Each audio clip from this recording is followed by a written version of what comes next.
got a lot of information to present here, and I'm just going to just start cramming it in your head. And if you have a question, if you can put it in the chat, and then Brianna will look at that and kind of maybe be kind of a gatekeeper on that.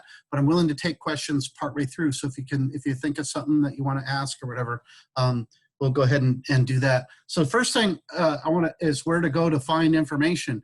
And so if you notice, I've got the web page up. It's OregonLegislature.gov there. And when you go there, it goes to this page here. And it's got a bunch of stuff on this page that's valuable here. One thing I'll click on here is the calendar.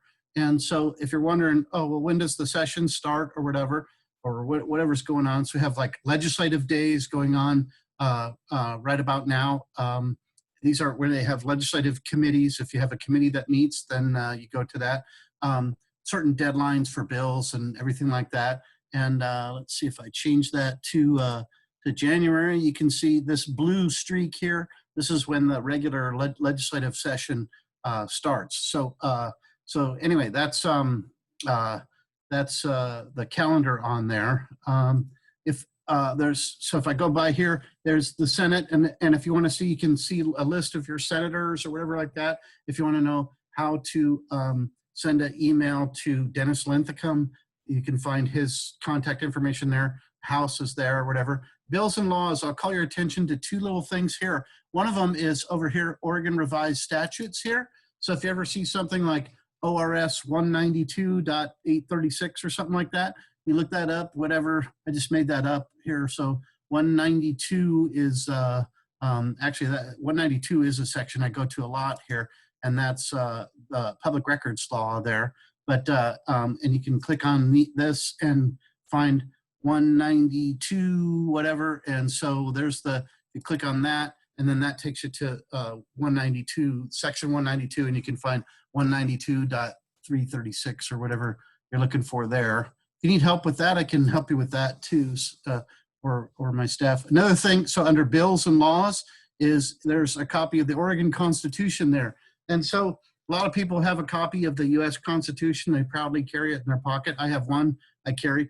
The Oregon Constitution is a little bit tougher to carry in your pocket. It's a little bit longer, and it changes every 2 years. So unlike the US Constitution. So it's very big and it has a lot of stuff in it. And that kind of makes sense, right? Because the US Constitution, we don't give the federal government, or at least theoretically, we don't give the federal government very much authority to do things. They're a limited government. States have unlimited authority to things to do, except how we limit ourselves with our own Constitution. So that's how you get to the copy of the Oregon Constitution. If I want to look something up, I can do a search there for emergency, right? And I can look up the emergency clause. I'm looking for that. It's got a lot of other emergency, but eventually I can get to that. So so you can look up Oregon law there. That was in bills and laws there. So there's Oregon Revised Statutes there, and there's the Oregon Constitution there. The committees, you can look up the committees of the legislature there. So, and you can look them up different ways. You can look up a committee and see who's on it, or you can look up a person and see what committees they're on. And so there's two different ways you can look that up. In citizen engagement, there's one thing there's a bunch of things in here that are kind of cool little educative things or whatever about legislative process, those kinds of things. But there's another thing here of press releases. So those are press releases that legislators put out or whatever. And then capital offices, I'll call your attention to just a couple of them here. One of them is Legislative Fiscal Office there. Those are the people who help make the budget for the state of Oregon, at least on the legislative side. And they have a lot of good publications in there that are interesting. And then there's Legislative Policy and Research Office. Those are the people that run the policy committees for the legislature. And so they have a lot of kind of cool stuff. So if you're looking for something to read on a rainy Monday afternoon or something like that, that's where you go. Okay, so we're talking about how to read a bill. And so OLIS stands for Oregon Legislative Information System. And so that's where all the bills are. So if you click on that, you can get to OLIS there, right? So, or you can search for, if you search for OLIS in Google, the first thing that comes up will be OLIS. So either do what I just did there, go to OregonLegislature.gov and click on OLIS, or Google OLIS and then click on the first thing that comes up. And then there you are. So now you're in OLS. This is the tricky part here. So ordinarily during the session, it'll come up and it'll be defaulted to whatever session it is. But right now it's defaulted to the 2019-2020 interim. So we have a few committees that are meeting and there's a few things going on and all that, but we don't have any bills right now. So if you're trying to look up bills right now, right? So you're all familiar with House Bill 3063, right? 3063. And if you try to look that up, it's not going to find anything. No results found for that because we're not in session right now and we don't have any bills. And so what you have to do is go to session first, click on a session, and we want the 2019 regular session. When we refer to a bill, there's at least 3 parts that are required to refer to a bill. The session, and so it's the 2019 session, and actually it's the 2019 regular session. I don't think we didn't have any special sessions in 2019. In 2020, we had a regular session, and we've already had 2 special sessions, and possibly we're going to have a 3rd special session here. So anyway, so it's the year, the session number, which is a year and a number. So 2019 R1, and then there's a 2-letter abbreviation for a bill. It's either a HB or a SB, right? There's a few other different ones, and I'm going to talk about that in a second. And then there's a bill number. Now we reuse these bill numbers every 2 years. So what we do is when we have the long session, I think they start the Senate bills at 100 or something like that. So the lowest numbered bill will be 100 in the Senate, and the lowest numbered bill in the House will be 2,000. So if you see a bill and it's 2249 or something like that, you just know by the number that it was an odd numbered year and it was in the House, but whatever. Anyway, so we're going to reuse that number. So if you have a bill like House Bill 3063, that number is going to get reused every 2 years. And so it's not going to be a unique way to refer to a bill. I know you probably hear that and you know where to go to look for it. You know what that's about, but they're going to refer to that. It's going to be something completely different. It's going to be, so 2021 3063, House Bill 3063 is going to be referring to the depth of the asphalt on I-5 or something like that, something that completely different or whatever. So anyway, so now I'm in the 2019 session, right? Regular session. If you can see up there in the upper left there, because I changed the session. I went to session and I clicked on 2019 regular session right there. And so that made it there. So now if I go in and if I look for 3063, right? It's going to bring up and just going to go right there because there's only one bill that's 3063. If I go to bills and I type in, I'm just making up this number, 126, there's a bunch of bills. There's a Senate Bill 126, there's a House Bill 2126, and there's a House Bill 3126. So it won't take me right there. I'd have to go find that and click on that. And right now we don't care about that bill there, but if I wanted to do that. But 3063, that was a unique number, right? There was no other bill that has those 4 digits in a row in it there. And so you guys all know this bill. This was the forced vaccine bill in 2019. And so every bill has a bunch of different parts of it. So the first thing is it has chief sponsors, right? And so I think so, let's see, it used to be they would only allow 3 chief sponsors. The software would only allow 3 chief sponsors. And I think they fixed that. And obviously they fixed that last year because you got more than 3 people who are chief sponsors on that. So those are chief sponsors. What is a chief sponsor? A chief sponsor is someone who probably knows enough about the bill to talk intelligently about the bill. And so if I were to go to one of these people here, if I were to go to Marty Wilde and say, hey, what about that House Bill 3063? What does this part mean here or something like that? I would think that he would want to be able to explain that. The regular sponsors are people who are just supportive of the idea and maybe aren't super in command of all the technical details. So if I went to Barbara Smith Warner and I said, hey, about that 3063, what about this or whatever, and she might know or she might not, but whatever, I consider myself, I'll sponsor a bill if I'm not a super expert on it, but I'm just supportive of the idea sometimes. So so there's chief sponsors and regular sponsors there. The bill title is kind of like a short little summary to it there. And I have to say, so the people who write these titles here, the titles and the catchline summaries, that's Legislative Counsel, and they're lawyers. And not to pick on lawyers or anything like that, but they're kind of more concerned about describing how the bill fits into the current body of law, rather than describing what the impact of the bill is on the people of the state of Oregon. Not that they don't care what the impact is on the people of the state of Oregon, but that's not really where they're focused on. So anyway, so I wouldn't expect that summary to be something that's super accurate all the time. I wouldn't depend on that, right? When we talk about this bill, and we talk about this is the mandatory vaccination bill. So here's this summary here. It says, removes the ability of a parent to decline required immunizations against restrictable diseases. So that's, I don't know, that's just not all that clear to me or whatever or something. So I don't, those summaries are good to make sure you know you're in the right place, but I don't think that those are always the best summaries on that. One thing every bill has at the beginning of it has what's called a relating to clause. And that means that however it gets amended, everything that's in that bill has to be under that relating to clause, right? And so this one says relating to healthcare. So I could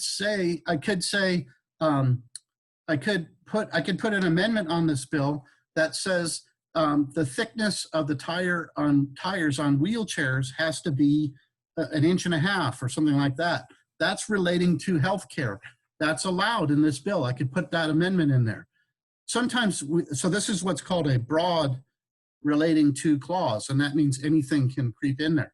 Sometimes they put a narrow relating to clause in there. So the relating to clause could be relating to the ability of parents to decline immunizations. That would be a very narrow relating to clause, and that would be hard. Then I couldn't say the wheelchair tires have to be 1.5 inches thick or anything like that.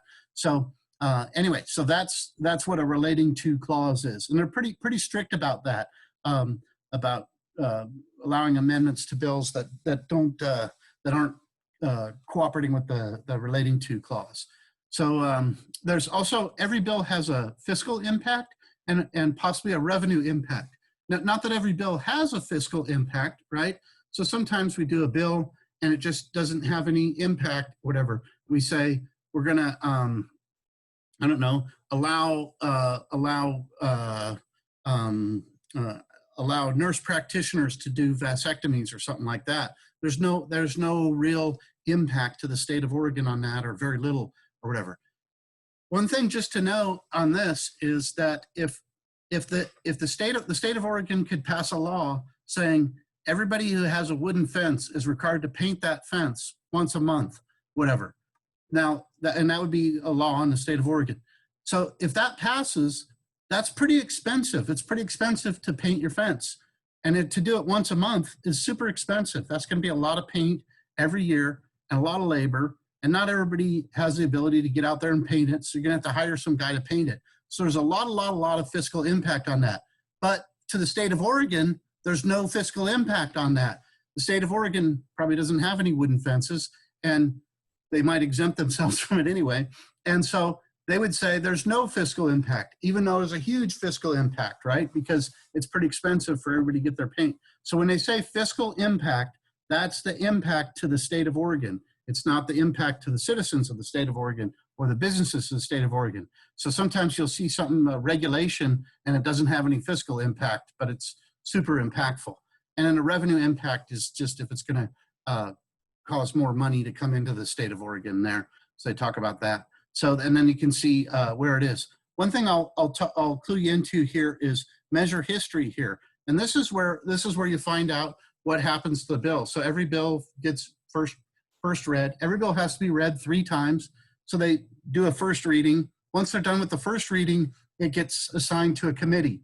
And so it just goes to committee. And once it goes to committee, it might get a hearing or it might not get a hearing. That's up to the chair of the committee there. And so every bill is supposed to get a public hearing. When a bill gets a public hearing, that doesn't mean that you personally have a right to speak at that hearing, but the public in general has a right to speak at that hearing. And so you can sign up to do that. A work session, I always think this is kind of not named very well because we don't do very much work in a work session. What a work session is when we vote on the bill. What do we want to do with this bill? So almost always we vote to send it to the floor or send it to another committee with a do pass recommendation. That's the normal thing that happens to the bill. Sometimes if you have a bill that's very, very controversial and the committee split, they'll send it on with no recommendation, which is they call that a do kill recommendation because that's kind of negative. That's as negative as we get. If they don't want the bill to pass, they just won't give it a hearing or whatever. So anyway, so the recommendation is for this bill was a do pass recommendation with amendments. They added some amendments to it. So you'll notice when we go up here, we look at the text. If you click on text here, you'll notice that it was introduced and then House amendments and then A engrossed. What does engrossed mean? That just means printed.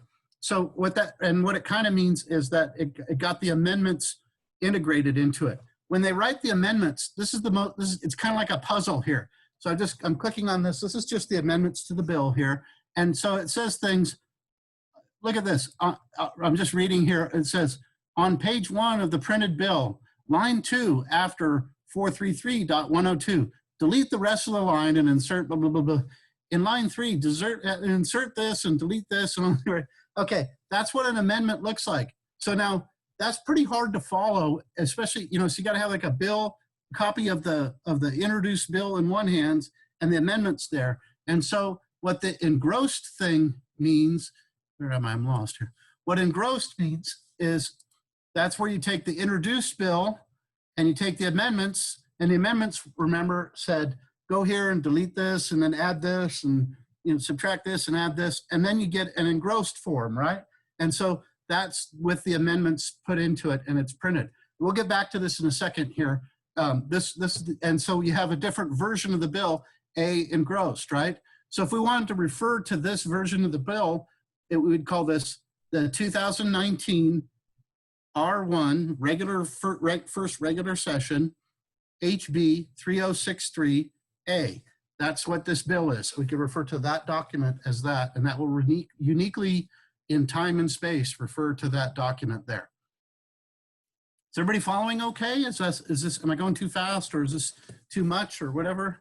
So let's take a look at the bill. How you doing, Brianna? Are you getting any questions in there? Or yeah, we've had a few questions that I've been fielding.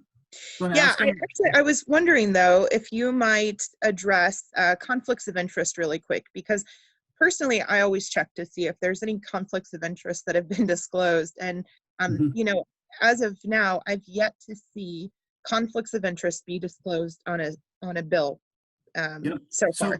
So we have rules that we have to disclose conflicts of interest.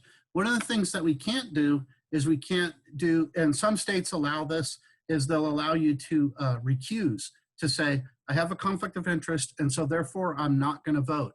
In the state of Oregon, we don't ever let legislators not vote. I can't vote present. I can't vote anything other than yes or no, and I have to vote if I'm there. And if I don't vote, they'll wait for me for a while, and then they will issue a vote on my behalf. And I think it's a no vote. I'm not sure. But anyway, we have to vote yes or no on every bill. But that being said, there's 5, I'm going to get back to conflict of interest in a minute here. There's 5 different possible votes that we have on a bill. There's yes, there's no, there's excused, and that is I'm sick or I have a meeting with the Oregon Potato Commission during the floor session, and so I have notified the chief clerk that I'm not going to be at the floor session, and so I'm excused. There's excused for the business of the House, and that's a different kind of excusal. That's when I have a committee that's meeting at the same time that we have a floor session. And ordinarily the schedule doesn't permit that to happen ever. so it doesn't happen. It only happens at the very end of the session when we have these floor sessions that are these ghastly 8-hour floor sessions, and they want to do a Ways and Means Committee hearing because they got to get this other bill through or whatever. And so I'm on the Ways and Means Committee. So you get excused for the business of the House. And then the fifth possible vote on a bill is absent.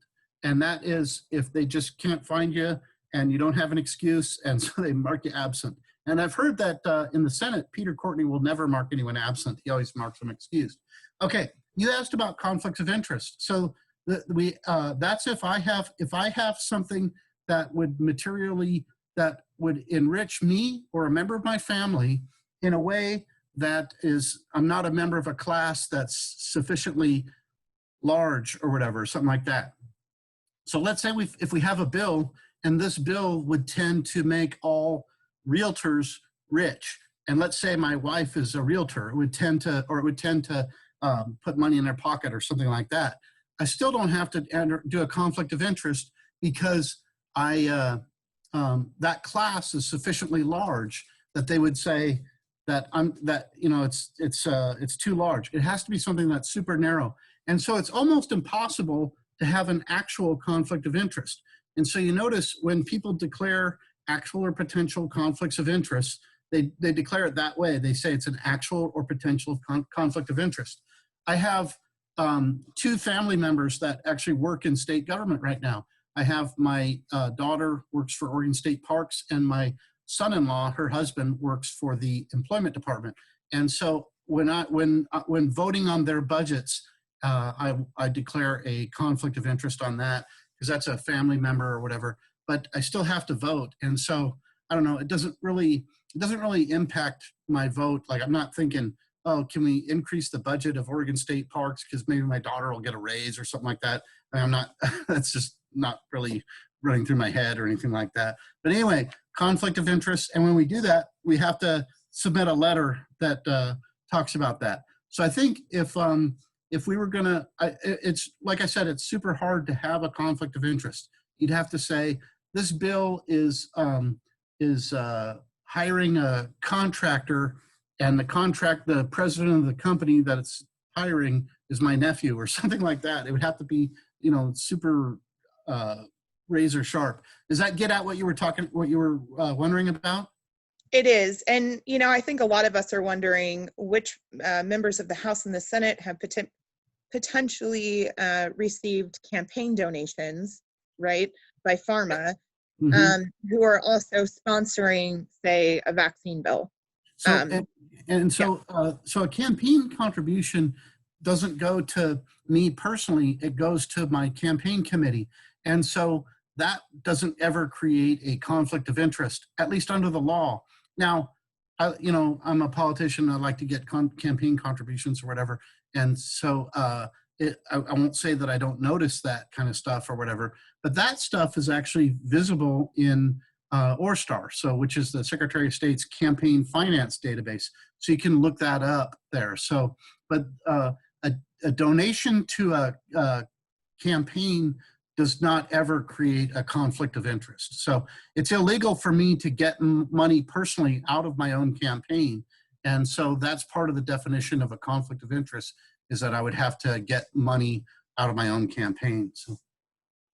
So on that note, there was a bill that I had heard rumors of that would potentially allow elected members to use their campaign PAC for personal items like paying for health insurance or paying for babysitting or paying for clothing, et cetera, et cetera, et cetera, right? At that point, would we see a law change or campaign finance potentially change, or would it probably just stay the same? And Oregon has one of the most lax campaign contribution laws in the country, as I understand. For the next few months.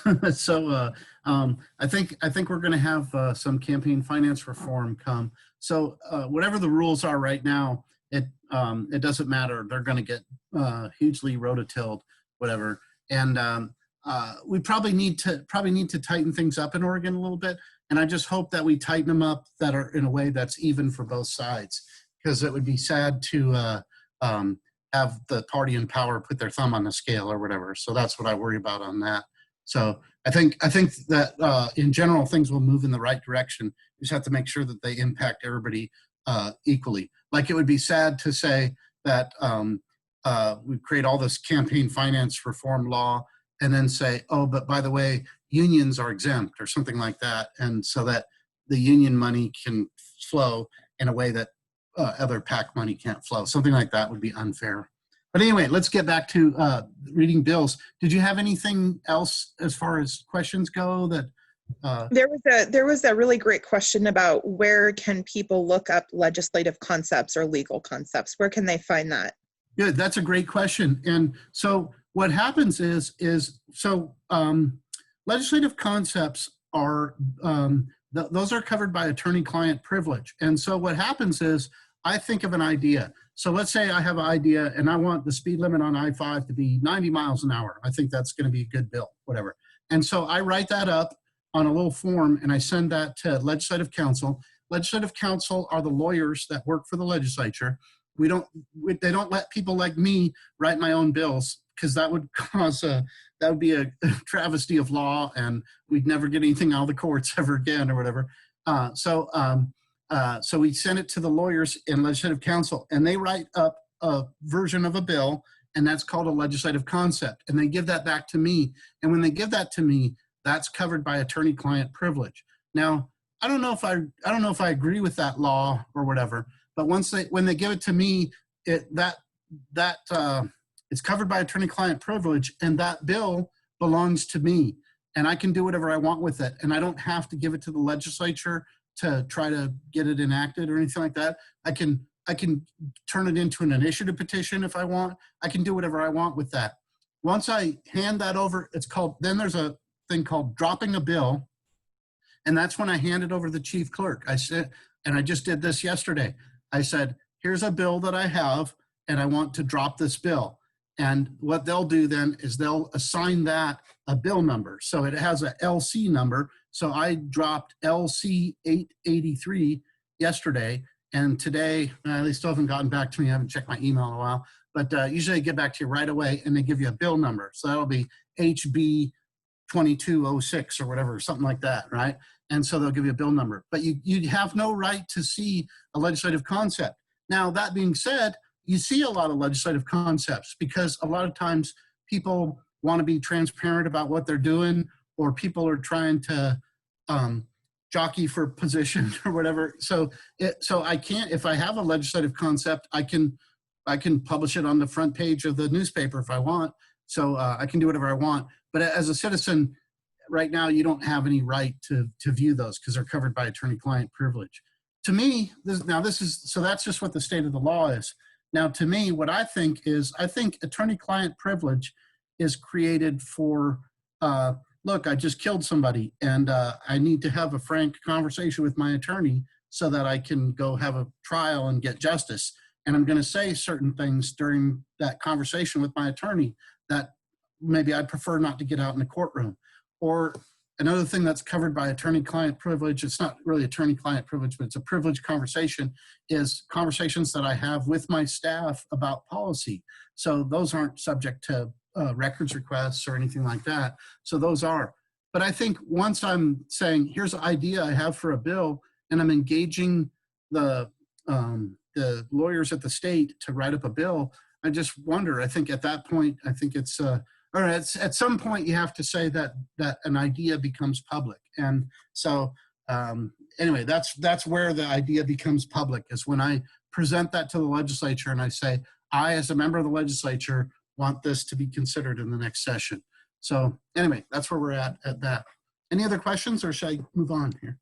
Yeah, so we have a couple more questions coming in, but let's reserve that towards the end. We've got some really great, very smart people asking great questions. Well, you're trying to scare me now, aren't you? Let's do an overlay and just get down to brass tacks about how to look at the existing ORS and how to look at the proposed legislation.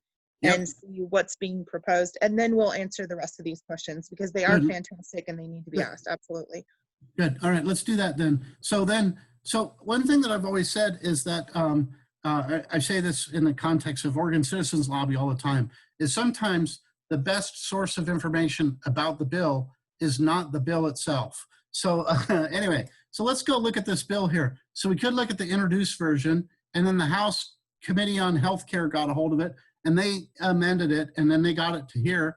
And then the Senate Committee on Healthcare got a hold of it, and they amended it to here. And then it never actually passed through the legislature. I think that then by that time we had left the state, and there was no. I'm trying to see how to. Let's see. I think I got some Zoom things blocking this. I was going to make it a little bit bigger. If I control. Oops. Yeah. Here we go.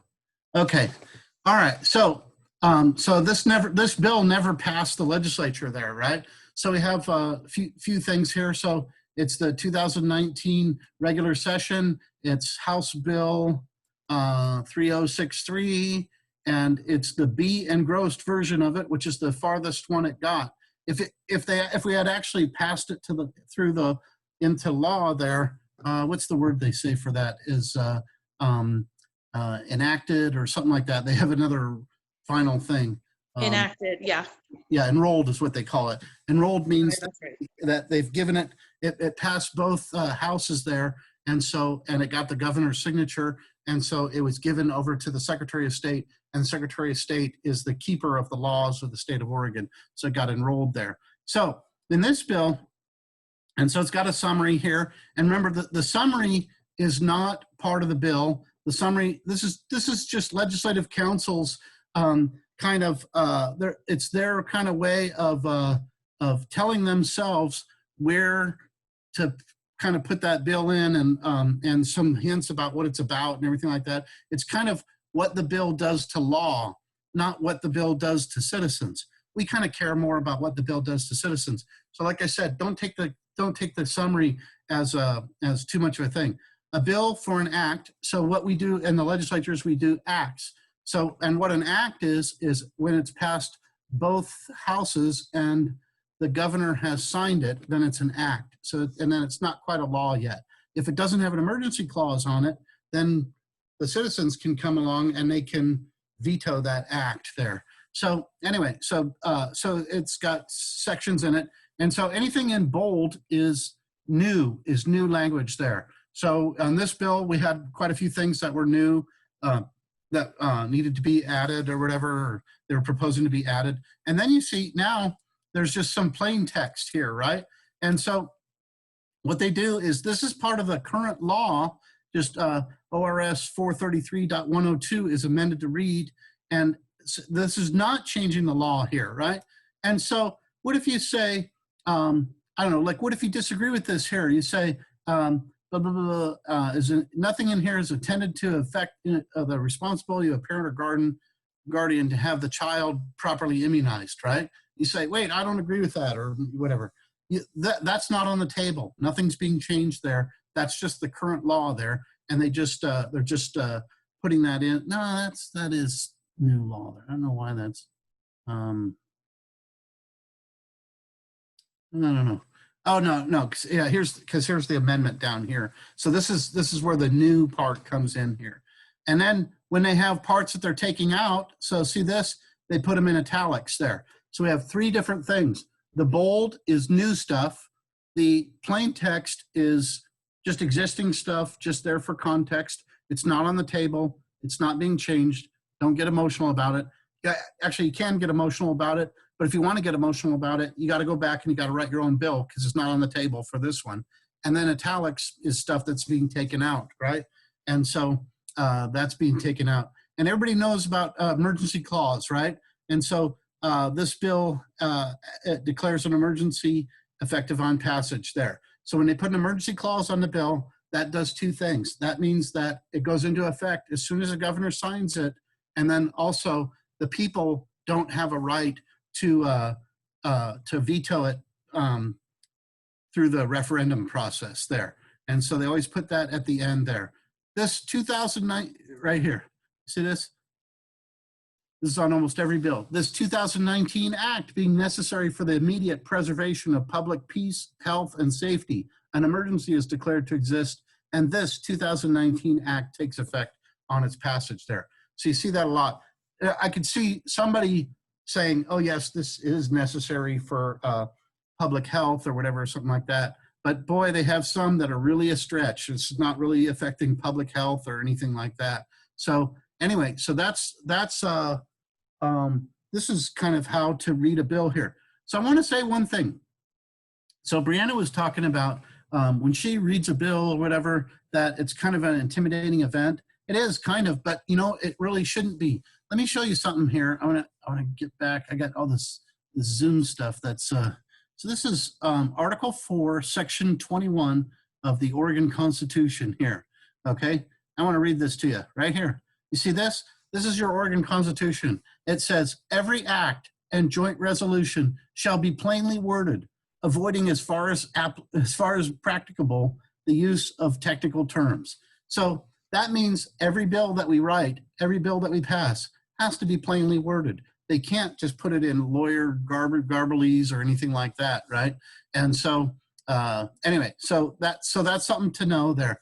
And so now I was saying before, I said sometimes the bill itself is not the best source of information about the bill. And if I want to find out what a bill is doing and what a bill is about, as a matter of fact, I was meeting with a group today about a right to repair legislation, which doesn't have anything to do with what we're talking here. But what that is that sometimes there's like, if you have computer repairs or something like that, you can only get them done at the factory authorized dealer or something like that. And this says, no, they have to make that the ability to buy parts and the ability to see the repair manuals publicly available, whatever. Anyway, so I was meeting with that group there, and I was wondering some things about that bill. And I did not go to the text of the bill to read them, although I could.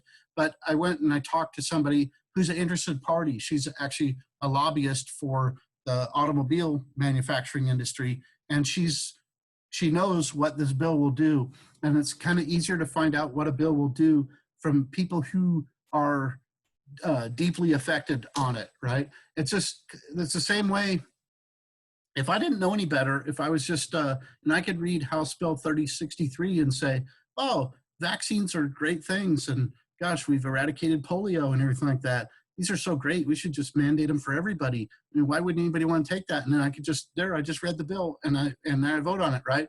And I think there's a lot of people in this room that would say, well, wait a minute, there's some side effects of vaccines, and there's some moral issues of using aborted fetal tissue in them. And there's other things. Oh, well, I didn't see all that in the bill and everything. So anyway, so when you want to go to find out what's the bill is about, is you go here where it says meeting materials and exhibits.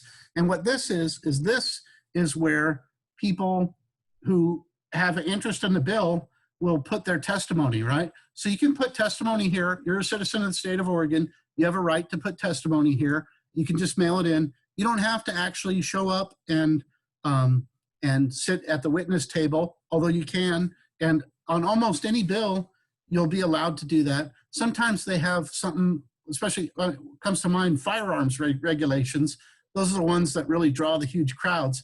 And after they get, Gramps is up there and he's the 463rd person who's saying, yeah, this is my Second Amendment right. You're taking away my rights, whatever they say.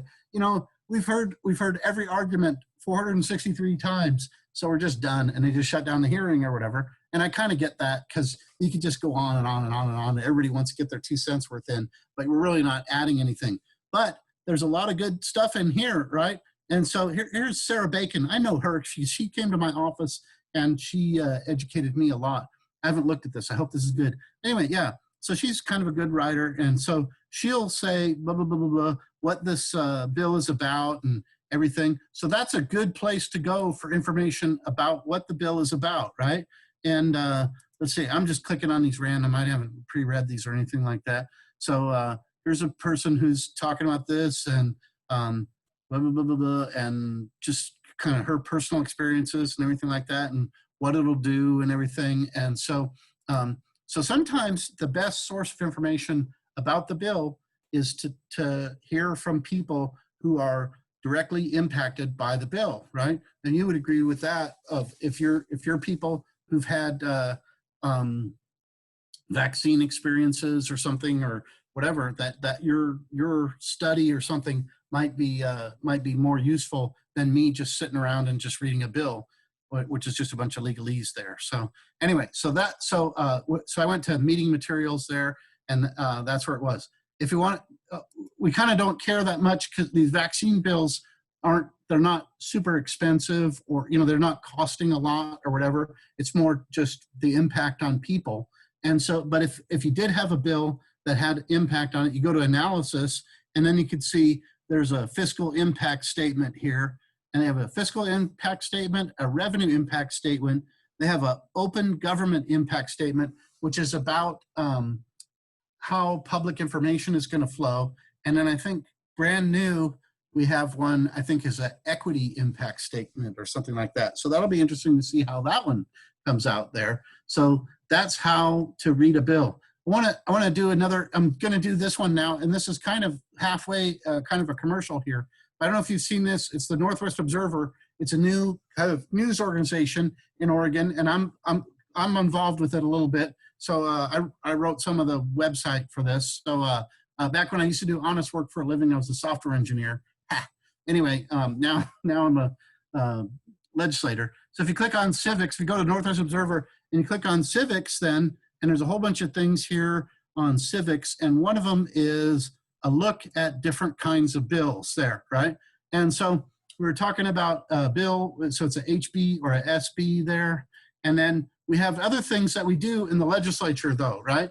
And so this explains what it is, what we're doing with these other kind of things, right? So we have HJRs and SJRs and HRs and SRs and all this kind of stuff. And so sometimes we do that. So there's some things that we do as a legislature that don't require the signature of the governor. So for instance, the US Constitution says when we want to amend the Constitution that we have to get 3/4 of the state legislatures to approve it, right? So that's just the House and the Senate in Oregon. I don't think we need the signature of the governor for that, right? And so so that when we do that, we don't do a HB or a SB, we do a HJR or SR or something like that, right? Memorial, I think a memorial, well, that's when we do the thing like honoring a fallen soldier or honoring a fallen police officer or something like that.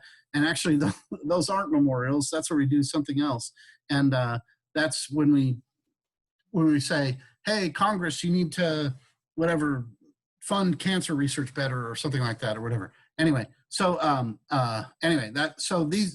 if you go to civics there's a bunch of topics in civics, and one of those is a look at different kinds of bills. There's another one a couple others that are, here's one, this is really cool. This is my buddy Bill Post, State Representative Bill Post, has a video on OLS, how to look up a bill in OLS, what I just kind of taught you there. And he goes through that. So if you were falling asleep when I was doing it there, you can cheat and go to Representative Post's presentation there. And let's see, there's some other things in here. Vote thresholds in the legislature, right? So there's some things where we need a 3/5, most things we need a 50+1 majority. Some things we need a 3/5 majority. Some things we need a 2/3 majority. So it tells what those different thresholds are there. So anyway, so Northwest Observer there, I cheated and I snuck in a little commercial for Northwest Observer. Northwest Observer is good for just good high quality news to have. So if you go there, you'll get good high quality news, not like the stuff you get from OPB or Oregon Live or whatever. Okay, I'll take a little break and we'll do some questions now. Actually, I was going to ask if you could sneak in another plug with Track Their Vote, because it's a valuable resource that I think everybody would be very interested in seeing.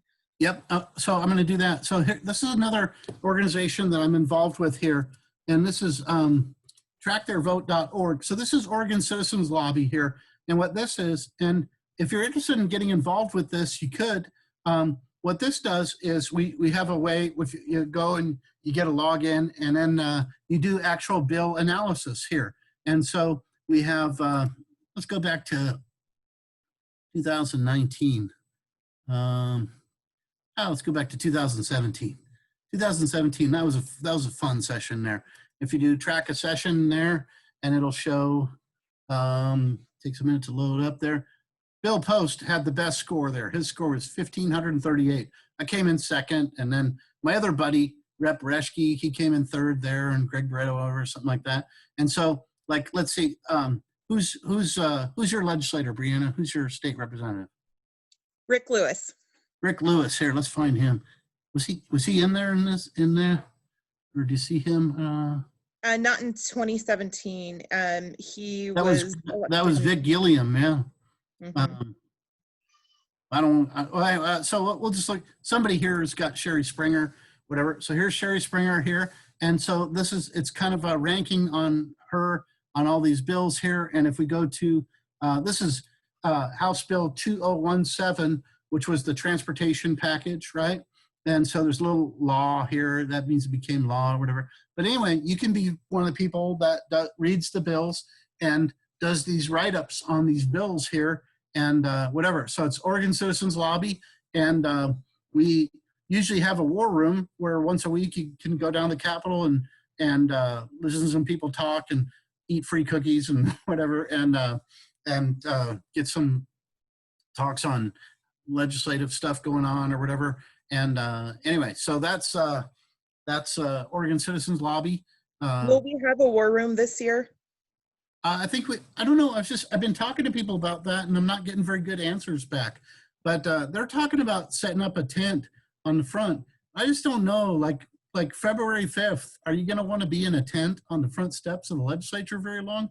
So I don't know. Maybe we have to like take over a coffee house or something like that. But we'll have something. We'll have something. And if nothing else, we'll just have like an 8-hour-long Zoom meeting, and you can just log into it and just be a virtual war room or something like that, which is not ideal.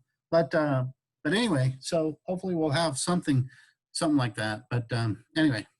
And on that note, if anybody is interested in analyzing bills for Health and Human Services and the vaccine bill that's coming up in particular, please get in contact with me. I have 2 other people who are on my team. I'm the lead a policy analyst for Oregon Citizens Lobby for Health and Human Services. I don't know if they'll be back this year or not. So if anybody else is interested, I could certainly use the help. And I'm assuming that this is not going to be the only health-related bill, considering the circumstances. Yeah. Yeah. And the cool thing about Oregon Citizens Lobby is you can be as much involved or as little involved as you want. So we have people, and I call them gawkers, and they just kind of show up and they don't really do anything. They're just watching, and that's okay. And they're watching and learning and seeing the process, and that's fine. So some people show up and they analyze just a couple of bills, and then that's all they really have the stomach for, and then they don't do any more. And there's some people that just do more than that. And then there's one lady who goes gonzo, and she does about 1,000 bills a session, literally. And I just don't know. She just can't eat or have any friends or anything like that because she's just doing this the whole time. She does really good work. But anyway, so anyway, that's Oregon Citizens Lobby. And if you want to get involved in that, you get a hold of Bree or get a hold of me or something like that, and we'll get you involved. And like I said, that's like a buffet. You can eat as much as you want. You can eat as little as you want. If you want the cottage cheese and peaches, you can have that, or you can, whatever, have the build your own taco salad or whatever you want. So anyway, so that's Oregon Citizens Lobby. It's a great place to learn things. I have to tell you too, is even before I got elected to the legislature, I was a member of Oregon Citizens Lobby. And going in, I was really very much prepared to be a legislator by Oregon Citizens Lobby. And I knew what bills were and how they worked and how committees worked and those kinds of things. So anyway, so there's a lot of stuff that I learned from that, and it's a great learning experience. So it is. I'll attest to that. I have learned the bulk of what I know through Oregon Citizens Lobby. So let's go on to questions. Thank you so much for your time. And I'll start from the top. If anybody has further questions, now's the time to ask them. Let's see. Elizabeth asks, how do we find LC 1701? I'm not sure if you were able to cover that or if you showed which URL to go to. Yeah, so it's an LC, and so so that means that you don't have any right to see it. But I think that one's out there, and I think if I go here and I just type in 1701, yep. So there's an article in the Northwest Observer on it, and if you click on that link there, that will go to LC 7. There you go. There's LC 1701. So whoever had this drafted thought it was appropriate to make it public, or else they had it stolen from them and somebody leaked it or whatever. But anyway, it's out there now. But that's a way to get to that. So did you see how I did that? So I just went to northwestobserver.com and I just typed in 1701 there, and then search for it that way. And that comes up with this article here, mandatory vaccines proposed for kids. And then there's a link to it right there. So that's how I got to LC 1701. You don't, like I said, you can't be guaranteed that you can read a LC, but there you go. There, you got that one there. Awesome. Next question is, how will public hearings be held in the 2021 session for COVID regulations? Yeah, so we're kind of working that out right now, and I'm not happy with the way that the discussions are going. So on the one hand, the Democrats, I think, are really afraid of having a session and having the public there and having to deal with the public. And I'm not afraid of that. I think that the Constitution requires the public to be able to go to the session. You can't have a session in private. And so there's a question of, if you have a Zoom meeting like this, or they use Microsoft Teams, whatever, does that qualify as public participation? And I kind of don't think so. So I don't know. I want people there. I want the crowds there. I want people there with their kids, and I want people to come to my office and come to everybody's office and tell me and tell them what you think. I think that's what we mean. But I'm not holding my hopes up.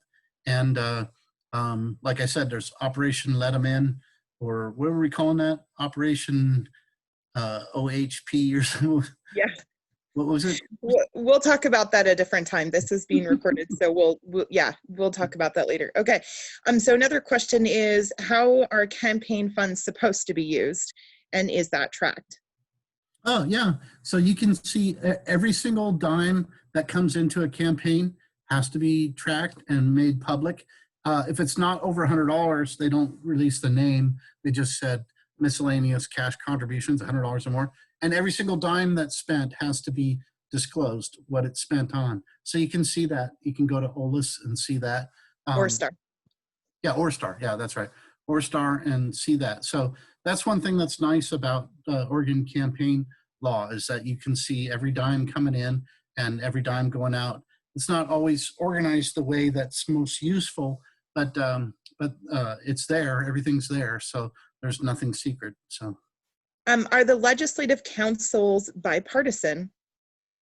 So they're supposed to be. So the legislative council, their calling is to work for the entire legislature. And so I'm a Republican, and we're not in control of the House or the legislature. And so when I ask for legislative council to draft a bill, they do that for me, even though I'm not a member of the majority party. So that's fine.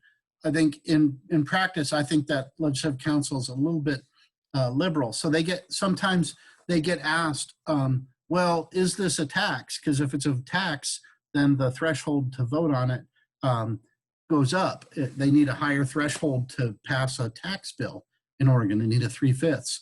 And so legislative council will look and say, it's not really a tax. It's kind of like a contribution to government or something. I don't know, whatever. Anyway, no, you only need 51 votes or whatever. So I see them often siding with the party in power, whatever. So I don't know. They're supposed to be nonpartisan, though. Yeah. And when you're in a committee hearing, they'll be denoted by the all caps. It'll say LPRO. That's LPRO. That's the Legislative Council when you're No, they'll no, be, no, that's oh, Legislative Policy and Research Office there. sorry, my bad. Also supposed to be nonpartisan. So that's not Legislative Council. Those people aren't lawyers. They're policy experts. And so that's when you look at the people sitting on the committee, all of them will be legislators except one. There's kind of one unknown person up there that didn't get elected or isn't a leader or isn't a legislator or anything like that. That's from the Legislative Policy and Research Office there. So that's not Legislative Council. And so they're there to just, they run those committee hearings then. So they, I don't know, make sure all the paperwork's in order and, okay, now we need to pass this amendment and now we need to hear this amendment, whatever, and all that. So they're kind of like an assistant to the chair kind of thing. But then their office actually does quite a bit of research. So they do some really good research that's worth, like on topics around the legislature. So. Are you allowed to ask them questions about a particular piece of policy? Who, LPRO or Legislative Council? LPRO. Yeah, so yeah, and I can ask them to do research for me too. I can say, hey, could you do a little research project and tell me what other state laws are on vaccinations and how many people get killed or wounded or whatever, something like that. And they would do that. They would do that research for me. So are we allowed to ask them questions? You're no, not really. So you could, but they probably would put you off. They're pretty busy, and they kind of are pretty busy with the legislature. But if you wanted to ask a question, you could, if you knew a legislator or something like that, you could get them to ask it for you. And I do that sometimes. People say, hey, could you get a, it's more often with Legislative Council, who's, they're the attorneys, whatever. And so to ask a question of, how is this law to be interpreted, or what's the procedure for doing this, or something like that. So I had somebody ask me the other day, this is, you guys will get a kick out of this. They said, we want, and Bree, you're from Clackamas County too, so you get a special kick out of this. They said, there's some people, some Clackamas County commissioners that are interested in seceding from Metro. What's the procedure to do that? So I actually asked Legislative Council that question there. I said, what's the procedure for a county to secede from Metro? So we'll see. But anyway, yeah. Well, So there is one thing that's called out in law where citizens can ask a question of Legislative Council, and Legislative Council has to provide an answer, is if you have 50 people sign underneath a piece of proposed initiative legislation, Legislative Council will give their legal opinion of that thing, and they'll do a draft for you. They'll, just like drafting a bill, they'll draft an initiative for you. So you have to get 50 signatures. And I asked them one time, I said, what's the form that you have to have the signatures on? And they're like, on the back of the cocktail napkin, we don't care. And so anyway, if you get 50 signatures and present that to Legislative Council, they'll turn that into a bill or an initiative petition for you. So, and that's in law, so they do have to be responsive to that. I hope everyone took note of that. So another question is, what is the required number of days notice before a public hearing is set for inclusion, or before a public hearing is set? Good, that's a good question. So they, and before I answer that, I want to just dip into one other thing here, right? So if we go, let's go back to our bill here, right? So go to session, and I'm going to go 2019 regular session, and I'll go to bills, and I'm going to go to 3063. And there, and I'm going to move my screen around here a little bit. Where's the subscribe to that thing? Oh yeah, here at the very bottom, there's e-subscribe. You see that? And what you can do, you can subscribe to anything in the legislature. You can subscribe to a committee, you can subscribe to a bill, and anytime that bill moves or gets on, put on an agenda, or goes to the floor, or gets a vote, or whatever, something like that, you'll be notified. Now, I'm gonna warn you, don't go nuts on this, or you're gonna fill up your box with so much spam that you won't be able to keep your head above it, whatever. But anyway, if you have a bill that you're really concerned about, like this 3063, well, that's for the last session or whatever. But if you have a bill, if there's a mandatory vaccination bill, which looks like there will be in the next session, and you wanna follow that, go find the bill like this and click on e-subscribe down there. And then that will say, oh, you want to subscribe to that. And you can say, get a bill alert for that, right? And you can click on this and you can, and then it'll send you a spam every time that bill moves. Now the question was, what's the time, what's the notice they have to give for a hearing? And ordinarily it's 72 hours. And you know what? They'll do that by the minute. And so like sometimes they'll change the agenda. Like 3 days ago, they changed the agenda. They changed it during the meeting time. And so they'll say, okay, now we're gonna have a hearing on House Bill 3063. But right now it's 3:10, and we're gonna go into recess, and we're gonna come back at 3:17. Why are they doing that? That's because 3 days ago at 3:17 they published the agenda for that. So everybody just sit there and just be quiet, because it has to be 3 days to the minute.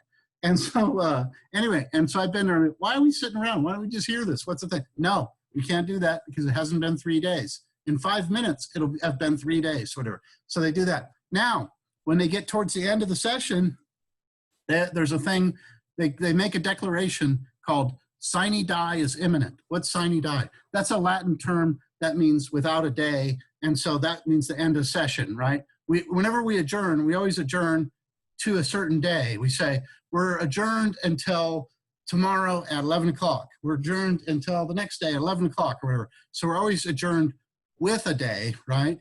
And so sine means without. And so at the end of the session, we say, we're just adjourned, and that's it. And then we can't reconvene anymore because we adjourned sine die without a day. When we get close to sine die at the end, then they declare sine die is imminent. Once they declare that, then the notification time for committees goes way down. It goes down to an hour, right? They do a day first, then an hour, right? I think they have 2 different levels there.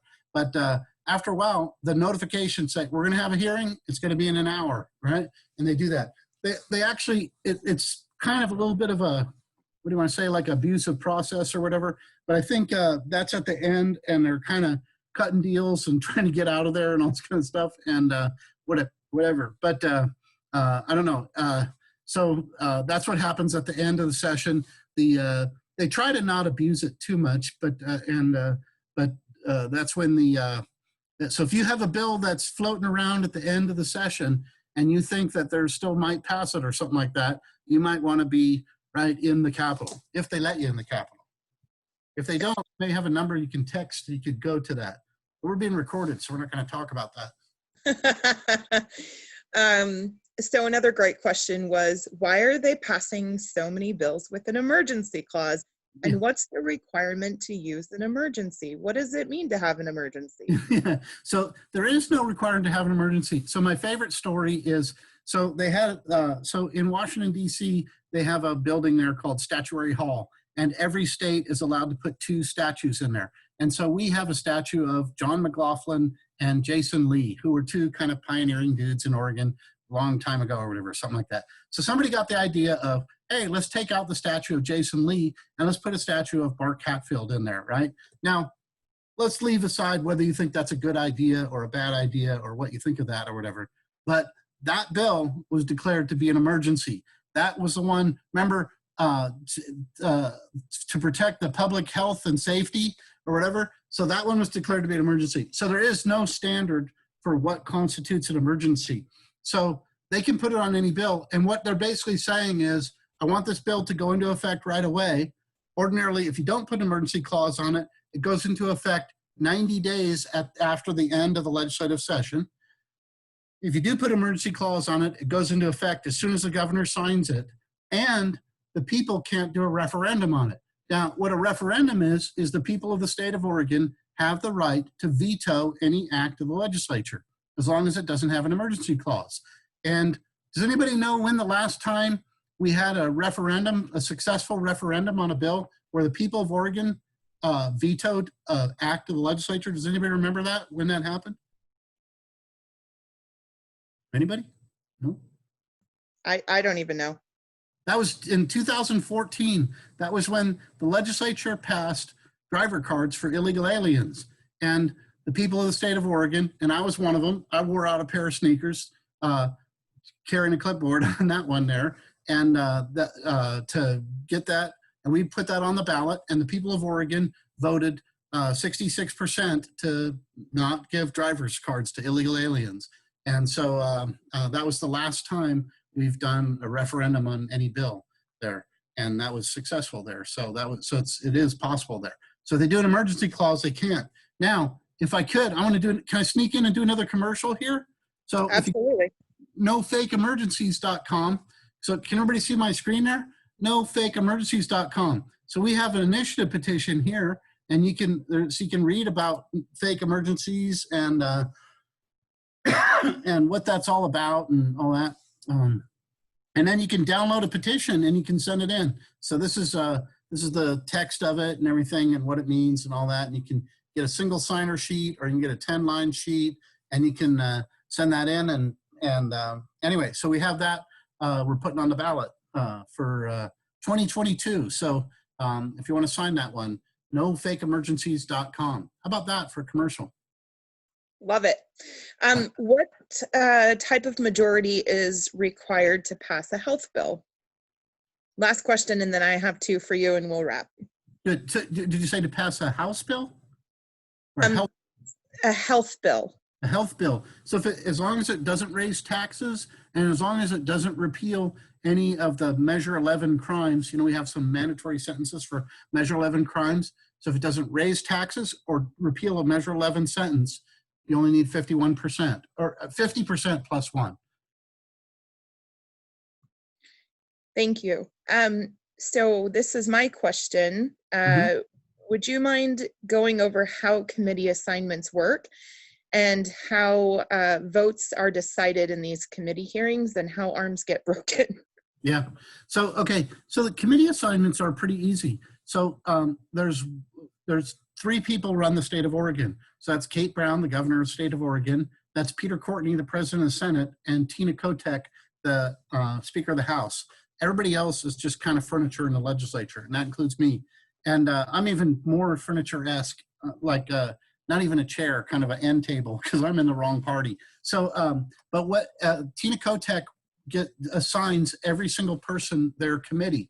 Now, there's a thing in the House rules that says that she does that in consultation with the minority leader, that minorities, meaning Republicans, we're the minority party, are assigned a committee in consultation with the minority leader. So that would be Christine Drazan with the Republican leader. Now, there's a certain number of seats on each committee that are reserved for Republicans. So that she has to put some Republicans on every committee there, and it's proportional to how many seats we have in the House. So as we gain seats in the House, we gain committee seats or whatever. But there's things, so like for instance, she was, the Healthcare Committee is a pretty important committee. And when Newt Buehler was in the legislature, there was rumors that he was going to run for governor, which actually turned out to be true. And they were trying to not let him do anything or be anywhere that would give him any kind of notoriety that he could brag about during his run for governor. And so the speaker was trying to exclude him from being on the Healthcare Committee, even though at the time, I think he was the only doctor in the House, and there's a doctor in the Senate also. But so now there's another doctor in the House. But he at the time, he's the only doctor in the House. I think it's not really very credible to say you can't be on the Healthcare Committee. So anyway, so that goes on there. As far as votes go, so in order for a bill to pass through, it has to go through the committee. And so sometimes they'll have a committee that's friendlier or not friendly. So let's say they have, for instance, they say, like, what if you have a bill that says, in order to spray pesticides, you have to notify the local health authority, right? Well, that could be an agricultural bill, or that could be a natural resources bill, or that could be a healthcare bill, right? And so they might put it on a certain committee if they want it to live or die or whatever outcome they want. They might control that. When I say they, it's the speaker that assigns every bill to a committee, right? Some of them are pretty clear that they're going to just die, and so they just get she just assigns them or whatever. So sometimes you have someone on a committee, like I think the last one that I remember seeing was Senator Betsy Johnson, and she's saying, no, I'm not going to vote for this. I'm not going to vote to pass this through. And so the Senate president said, okay, you're kicked off that committee for the next 10 minutes. And he went in and sat for her and he voted. And then when he was done voting, he said, okay, you're back on that committee. And so that happens, and it's a little bit ugly, but it's just part of the power games that go on there. And I don't know, that's no actual kneecaps get broken, no actual arms get twisted to the point of breaking elbows and stuff. But we had one, it was the, I don't know if you remember, I think it was House Bill 1093, but it was one where they were going to have public employees were going to have to pay part of their retirement.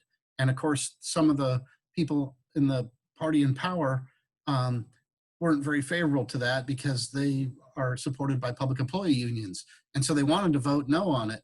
Well, that bill got to the floor and didn't have enough votes to pass. And so there was a little recess. And during the recess, a couple of people, that was Mitch Greenlick, who I know is a friend to this group here, and joking about that, obviously, and Andrea Salinas, who also, I guess, she's the chair of the healthcare committee, so she's also a friend of this committee here. But anyway, they were dragged into the back office there, and they changed their votes. So that does happen. Sometimes that happens. So.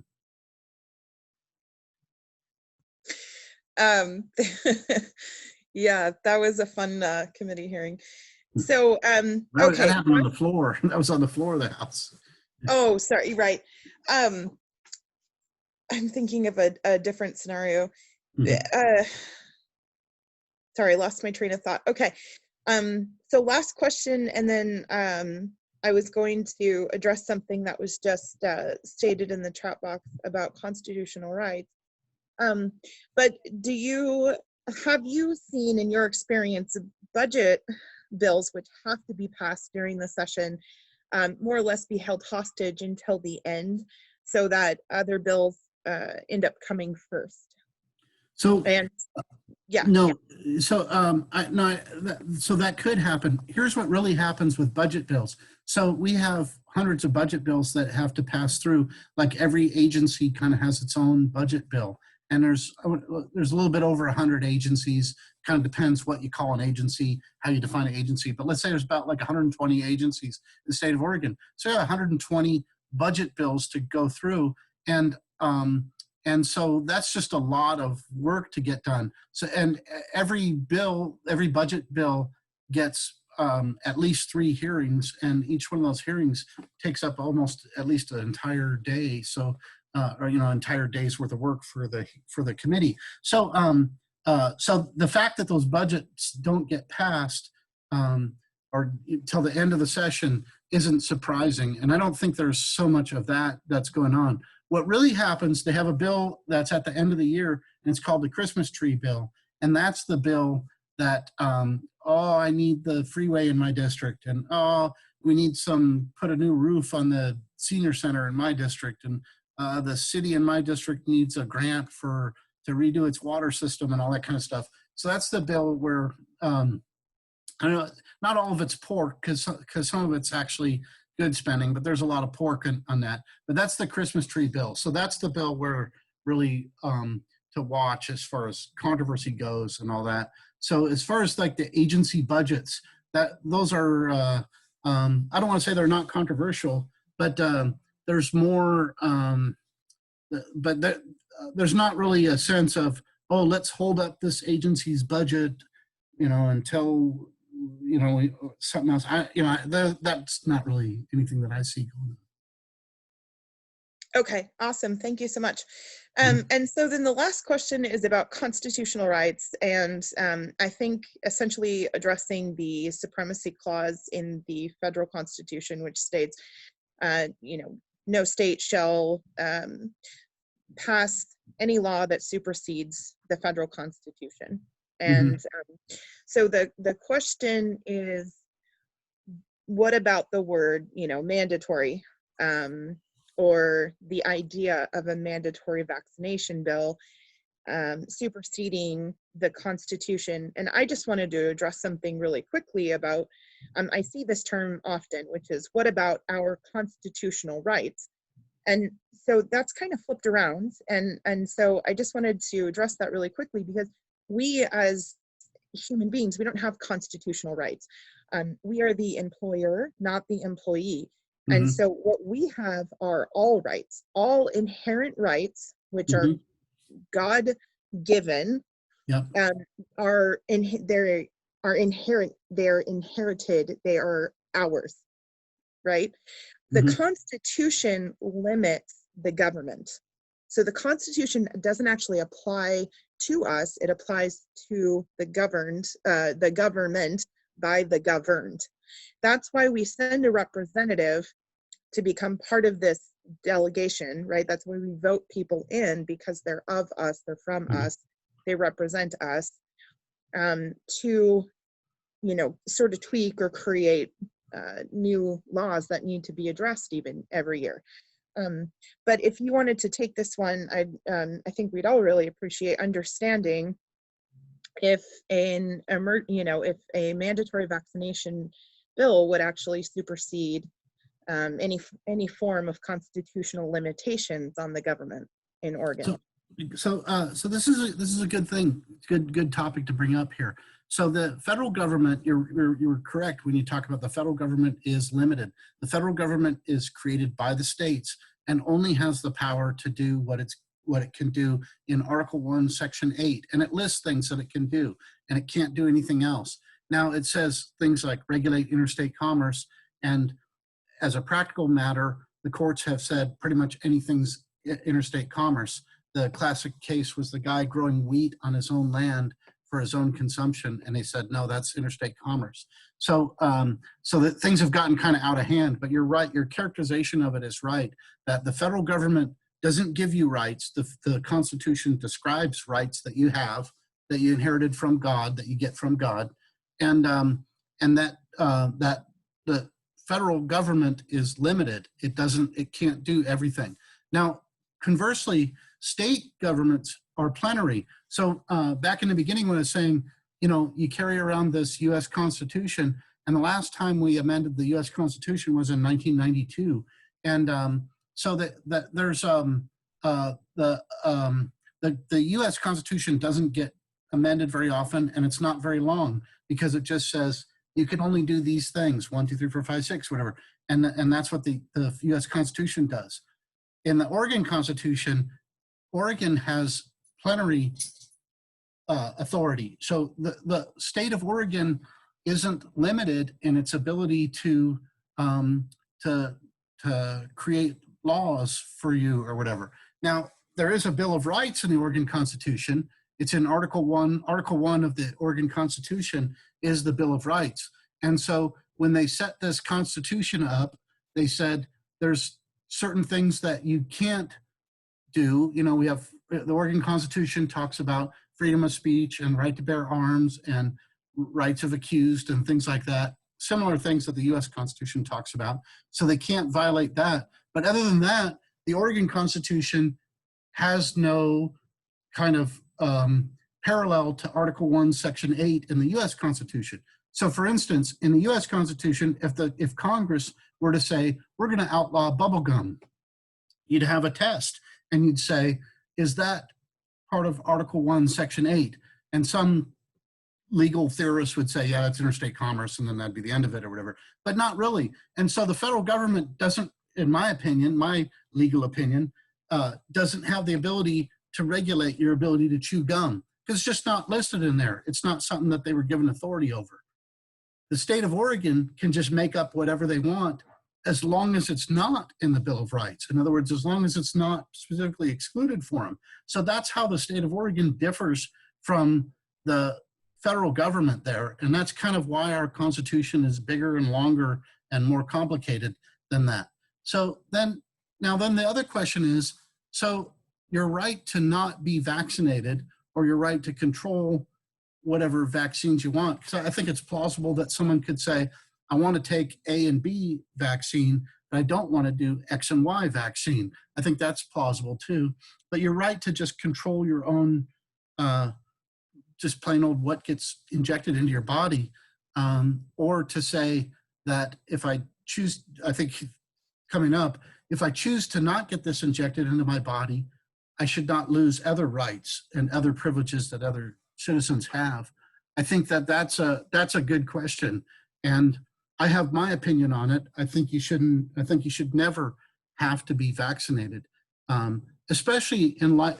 Well, and especially in light of the fact that enough people get vaccinated that we develop herd immunity, and so we don't need everybody to be vaccinated. And the number of people that choose to not be vaccinated doesn't impact the herd immunity thing. Now, what are we talking about vaccinating for?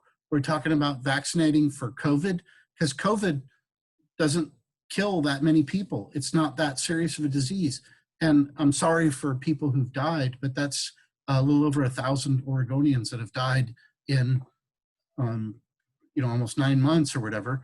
And that's just not very many people. So it's just not that serious of a disease. So for government to say, we're going to require a vaccine, or we're not going to require a vaccine, but if you don't have this vaccine, then you can't do other public things that other people can do, I think is overkill there. But yeah, I don't know. But the states have different kind of a different set of things that they're allowed to regulate than the federal government. The federal government has, if you read the Federalist Papers, they talk about the federal government has few powers that are defined, and the states have all powers except for those that are defined away from them. So anyway, that's a little bit of talk on your thing. Awesome. Thank you. We've already taken 24 extra minutes of your time, but you have been the most phenomenal host, guest. And we are so grateful for you, Representative Mike Neerman. Absolutely fantastic information, fantastic questions. This video will be available afterwards, so please feel free to share it far and wide. And anybody who is interested, we need bodies. We need absolutely everybody who who is willing to be involved. The session is going, we're going to get hammered this session if we don't stand up now. And now is the time. We're going to get hammered. Well, we are the minority, so. Yeah. But yeah, so it's essential to get people involved, and we need all the help. If you don't get involved, you're guaranteed to get hammered. And absolutely, they will go and they will take everything they can from you. And it's the only thing that will stop them is the citizens of the state of Oregon kicking and screaming. So make sure we get some of that done. Absolutely. Thank you for being the one to, so I feel like I'm always so, intense, but it is, this is the truth. This is the fight of our lives. And we're in it, and we can put everyone to work. We have a place for you. I don't care what your skills are. I don't care if you have a 3rd grade education. We need you. We need everybody, and all talents and all skills. We can put you to work. The only thing that we ask is that, you trust us and you kind of, follow some directions, and that's it. But so hang tight. We're going to be announcing very shortly our next week. So next week, Wednesday at 7 p.m., we're going to be hosting another live class, and it's going to be on how to write an op-ed or a letter to the editor. And that's also going to be essential and vital for this upcoming session. We're going to need citizen writers. We're going to need everybody who can, put some thoughts on a piece of paper and get them out. But we're also going to empower you with, information and the appropriate points to make. There are some very huge concerning red flags right now, like the PCR test that's currently being used. It is horrifically flawed. The other, huge red flag right now is that the death certificates, there was a huge change made to vital statistics on how death certificates are recorded on March 24th. It was implemented in every state, and it was issued by the CDC. And so death certificates for the last 17 years have been recorded a particular way. And now since March 24th, they are being recorded in only for COVID-19, a totally different way. That is, you know, basically all you have to have done is cough once in the previous 6 days. You can get hit by a bus and have presumptive COVID-19, and then, you know, bam, your death certificate is issued as a presumptive COVID-19 death, and it does not necessarily get altered after that. So it could just, you know, with how you know quickly evolving the situation is, it might just end up getting recorded as such, and we have no way of knowing at this point in time if that you know, if those deaths are being recorded in such a way. We're missing a lot of transparency. Public records, like Mike had addressed in the very beginning of this video, are absolutely essential also right now. Because we just don't have them. You know, you can go on to the office of the governor, and actually, if you wouldn't mind, if we could just bring that up really quickly. I'm totally flying off the handle here, but public records are a very important tool, and the office of the governor is required to publish everybody's public records request.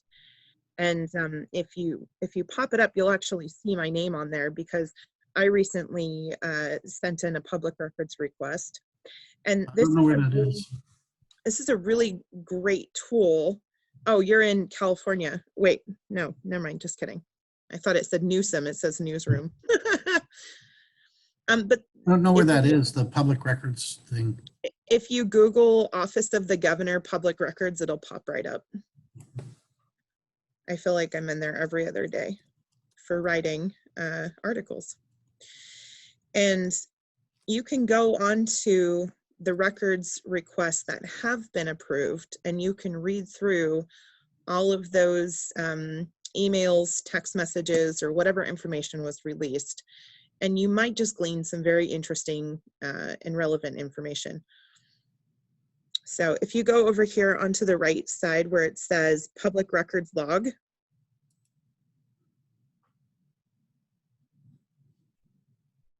you scroll down here, there's mine right there, Brianna Sagdahl, Northwest Observer. If you click on it or right click or hover, I don't know how to, yeah, there you go. You can see what it is that I'm requesting, which is communications, emails, text messages, etc. on the PCR test, and a potential, a possible new test that might be being used right now. I'm not sure. But anyways, so yeah, so I'll end it with that, and thank everybody for your time. We really appreciate you. Feel free to follow up with questions. And again, please share this. Stay tuned on Oregonians for Medical Freedom. Make sure that you go onto our website, which is www. You know what, honestly, you can just Google it. I think it's omfm.com, but it might be spelled out Oregonians for Medical Freedom. Get signed up for the email list. And then there is a Facebook page, which will link you to articles and all kinds of great information.